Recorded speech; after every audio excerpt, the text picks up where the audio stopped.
ফকিন্নির বাচ্চা, তুই যে ভাব মারিস এখন, তোর যদি টাকা পয়সা সারা জীবনে যদি তুই বাংলাদেশের সালমান এফ রহমানও হইস, তাও আমরা বুঝবো তুই যে ফকিন্নির পোলা। তোর বাপ চরে থাকতো, তোরা এই কালায়া থেকে যায়, তারপরে তোর থাকার ঘর ছিল না, সেখানে কালায়াতে গিয়ে থাকতে, এটা আমরা জানি। গতকালকে সে একটা পোস্ট করেছে, ওই তার ফেসবুকে গিয়ে পোস্টটা পড়ে আসলে তারপরে দেখবেন। সে হলো নবাব সিরাজউদ্দৌলার উত্তরসূরি, তার বংশেরই লোক, তার বাপের বিশাল জমিদারি আছে। হ্যাঁ, ওর বাপ থাকতে হইলো বাউফলে, সেই কালায়া থেকে তারপরে ওইখানে থাকতে পারে না, চলে গেছে আপনার একদম চরের মধ্যে। ওই আছে না আপনার খাস জমি, সেই খাস জমিতে সেখানেই বড় হয়েছে, সেখানেই থাকে, সেইখানেই তার বাড়ি। এখন সে শ্বশুর বাড়িতে টাকা পয়সা দিয়া টিয়া বিকাশে টাকা টুকা দিয়া ঘরটর করেছে। আর কোথায় কি করেছে, কাতারে ব্যবসা, দুবাইতে ব্যবসা, ভাইদেরকে রেন্টে কারের ব্যবসা করে দিয়েছে, কালিয়া করে তার রেন্টে কারের অফিস আছে, বিশাল এলাহি কারবার। তো সে এখন বিশাল আকারের মানে পয়সাওয়ালা এক বাপের বেটা। মানে ভাবটা এরকম, জন্মগতভাবেই সোনার চামচ মুখে নিয়ে তারপরে সে বড় হয়েছে, তার টাকা পয়সার কখনো কোনো সমস্যা ছিল না। আমাদের ভিক্ষার টাকা তোর পকেটের মধ্যে। সে কালকে পোস্টে লিখেছে, আমরা এখানে আমি কাজ করে খাই, কামলা দিয়া খাই না, তুচ্ছ তাচ্ছিল্য করে ভাই বেটা, কামলা দিয়া না, আমেরিকায় মানে যত ধরনের কষ্ট আছে সব কষ্ট করে তারপরে স্ট্রাগল করে তারপরে দেশের জন্য কাজ করেছে। সেই টাকা, সেই কষ্টের টাকা তোরে পাঠাইছি, তোরা আবার সেই টাকা নিয়ে জালিয়াতি করছিস। আমার কথা না, ওর দলের লোকজন তারা বলেছে। সে একটা টক শোতে গিয়েছিল, ওই যে খালিদ মহিউদ্দিনের, সেই টক শোতে যাওয়ার পর তারা এই প্রশ্ন করা হয়েছে যে আপনি টাকা পয়সা হিসাব দেন না, আপনি ইচ্ছামতো বিকাশের টাকা টুকা নিয়ে সব ভাঙেন। তখন সে বলেছে কি যে আমি অর্থ কমিটি নাকি সব জানে, সে কিছু জানে না। ছাত্র অধিকার পরিষদ বলেন, ওই যে কোটা আন্দোলন বলেন, এই কোটা আন্দোলন দিয়েই তো সবার উত্থান। আপনি আসিফ বলেন, নাহিদ বলেন, ওই ওর আশপাশে যারা যে দু চারজন আছে, ওর সাথে আর কেউই নেই এখন। ও খালি রাশেদ আর ও, এর বাইরে ওর সাথে কেউ নেই। ওর শ্বশুরবাড়ি কিছু লাঠিয়ালা আছে, ফুফাতো ভাই, খালাতো ভাই, চাচাতো ভাই, এগুলো মিলে বরিশালের একটা গ্রুপে নিয়ে, একটা লাঠিয়াল বাহিনীরে নিয়ে ও এনে ধান্দাবাজি করে। এই ধান্দাবাজি করেই তার চলছে।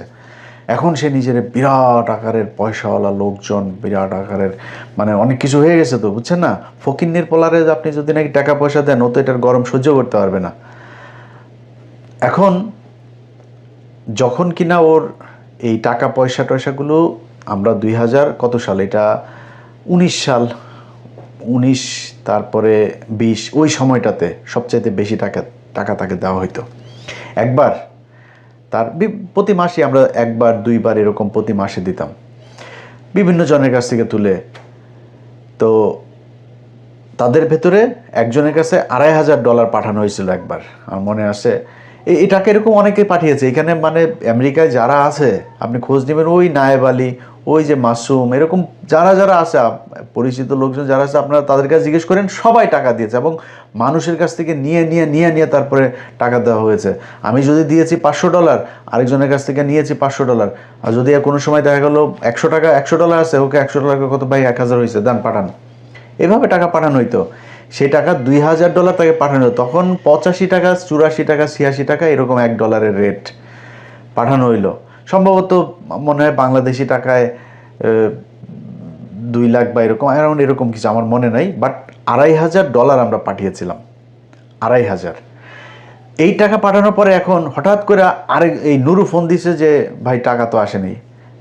টাকা তো পাঠানো হয়েছে, ওর সাথে নামটা আর বললাম না ওইটা। এরপরে সে ধরা খাওয়ার পরে বলতেছে ভাই আমার বাচ্চা হয়েছে, ওয়াইফের ডেলিভারি, হসপিটালের বিলে টাকাটা খরচ হয়ে গেছে, আমি এটা খরচ করে ফেলছি। পরে আবার পাঠাইছি আমরা। এরপরে আবার ফের এই তুলে তারপরে তাদেরকে টাকা পাঠানো হয়েছে। নুরু এত সহজ না। আমেরিকার জীবন, আমেরিকায় আসে আর টাকা গাছ থেকে পড়ে যায় এরকম না। এখানে যারা সুট পরেও বাংলাদেশে যায় না, এরা এখানে কে কি করে, তোর তো 14 গোষ্ঠীর মধ্যে মনে হয় আমেরিকা কেউ থাকে না, থাকলে জিজ্ঞেস করিস। ফকিন্নির বাচ্চা, তুই যে ভাব মারিস এখন, তোর যদি টাকা পয়সা সারা জীবনে যদি তুই বাংলাদেশের সালমান এফ রহমানও হইস, তাও আমরা বুঝবো তুই যে ফকিন্নির পোলা।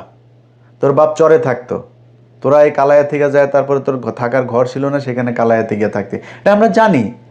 এটা তুই কি ঠিক করতে পারবি? এই কথাগুলো আজকে আনতে চাই নেই।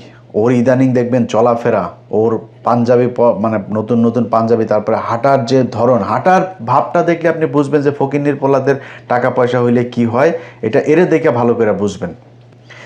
তো তার মূল কাজটা যেটা, সেটা হচ্ছে এখন যেটা হয়েছে, সে মূলত একটা ভাব ধরতে চাচ্ছে, একটা সুশীল একটা ভাব ধরতে চাচ্ছে। মাঝে মাঝে দেখবেন মবের বিরুদ্ধে কথা বলে, মব হচ্ছে এই সে এরকম কথাবার্তা বলতো দেখতেন না? অথচ ওর এই যে কিছু ওর এই বাউফল, তারপর কি বলে কালায়া মালায় এইসবের কয়েক জায়গার গলা চিপার কিছু পোলাপানে নিয়ে ও এখানে ঢাকা শহরে মাস্তানি করেছে। এই 5 তারিখের বহুত মানুষের, আওয়ামী লীগের লোকজনের ব্যবসা প্রতিষ্ঠান, বাড়িঘর, এগুলো তো কালকে পোস্ট করেছে, আমি করেছি। ও যেই কাজগুলি ও করে, এই কাজগুলো আমার উপর দিয়ে চালিয়েছে। তুই নুরু শোন, তোর একটা কথা বলি, তোর কোনো বাপেরে যদি কোনোদিন জানতে পারিস যে ইলিয়াস কোনো ব্যবসা প্রতিষ্ঠানে কোনো কারোর কাছে যায় তারপরে চাঁদাবাজি করছে, কারোরে তদবির করে করছে, বেটা বদলি করা তো পরের কথা, তদবির করছে কিনা তুই এটা খোঁজ নিস, যায় কারোরে কোনদিন করছে কিনা। যদি একটা দেখাইতে পারিস, নিজের জুতা দিয়ে নিজের গালে লাগাবো। তুই তোর মতো মনে করিস তুই সবাই রে, সে এগুলো কালকে পোস্টে লিখেছে। প্রথম 5 তারিখের পর আন্তর্জাতিক অপরাধ ট্রাইব্যুনালের চিফ প্রসিকিউটর তাজুল ভাইরে এখন তো আপনারা সবাই পাবেন খুব সহজে।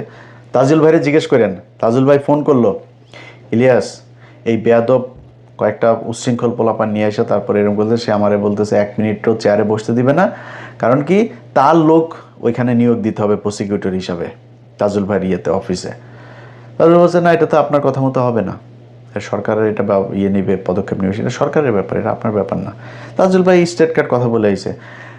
তো তাজুল ভাই এই অপমান সহ্যান উনি আমার ফোন দিয়েছে, তাজুল ভাই বলছে ইলিয়াস এই ব্যাপার কী। তা আমি জাস্ট খালি পোস্ট দিলাম, বলছি নুরু তোরে 2 মিনিট সময় দিলাম, 2 মিনিটের মধ্যে ওইখান থেকে বের হয়ে আসবে, মাস্তানি সব জায়গায় করবি না। আচ্ছা তাজুল ভাইরে আমি ভীষণ পছন্দ করি।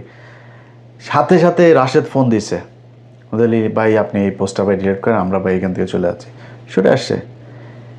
আচ্ছা, স্বাস্থ্য মন্ত্রণালয়ের একজন স্বাস্থ্যমন্ত্রী একজন ব্যক্তিগত সহকারী ছিল। সেই ছেলেটা একজন জুলাই যোদ্ধা, তার হাত দিয়ে বহু জুলাই এই যুদ্ধে আহত বহু মানুষকে সে এই সুস্থ করেছে। এইটার কারণেই তাকে এই মন্ত্রীর পিএস বানানো হয়েছিল। সে বহু পোলাপানকে সে রাশিয়া থেকে আপনার এমবিবিএস করেছে, যে কারণে রাশিয়ায় তার অনেক এই মেডিকেলে আপনার অনেক প্রফেসর এরা ছিল, ভালো ভালো হসপিটাল ছিল, সেগুলি সে চিনত। সে বিভিন্ন রোগীকে নিয়ে গিয়েছে। এমন একজন মানুষকে সে তার একটা তদবির করেছে, তাদের কাছ থেকে আপনার কিছু জিনিস কিনতে হবে, এটা নুরু দিবে, সাপ্লাই দিবে। সে বলছে না ভাই আমি এটা পারবো না। কেন পারবে না? তার বিরুদ্ধে যায় আপনার দুদকের সামনে যায়, তার পোলাপান কয়টা আছে, 50-60 জন কি পোলাপান আছে, এগুলো টাকা পয়সা দিয়ে পালে, আগে বিকাশের টাকা খাইতো, এখন ধান্দাবাজি টাকায় খায়। তো এখন হয়তো সংখ্যা আরও বাড়বে। দুদকের সামনে যায় এক দফা এক দাবি নিয়ে বসে, ওই ওনারে পিএসসি করতে হবে। দুদকের যায় সেখানে ফাইল করছে, সেখানে মব সৃষ্টি করে সেই ছেলের বিরুদ্ধে তারপরে করা হয়েছে। সেই পিএস আমার ফোন দিল, ভাই এই ব্যাপার। আমি সাথে সাথে এটা খোঁজ নিলাম, নিয়ে দেখলাম যে ছেলে খুব ভালো। সে বাইরে তখন দুদকে সে যখন করেছে আপনার কমপ্লেন করেছে, সে তখন রাশিয়াতে। এই নুরু বলেছে দুদককে যে সে রাশিয়া পালিয়ে চলে গিয়েছে, অথচ নুরু তখন একজন রোগী, খুব সিরিয়াস একজন রোগী। আপনাদের মনে আছে যে যার ওই যে মুখ দিয়ে আপনার এই নাকটাকে এগুলো সব যে একদম হয়ে গিয়েছিল আর কি, বিকৃত হয়ে গিয়েছিল, সেই ছেলেকে সে ওইখানে ট্রিটমেন্ট নিয়ে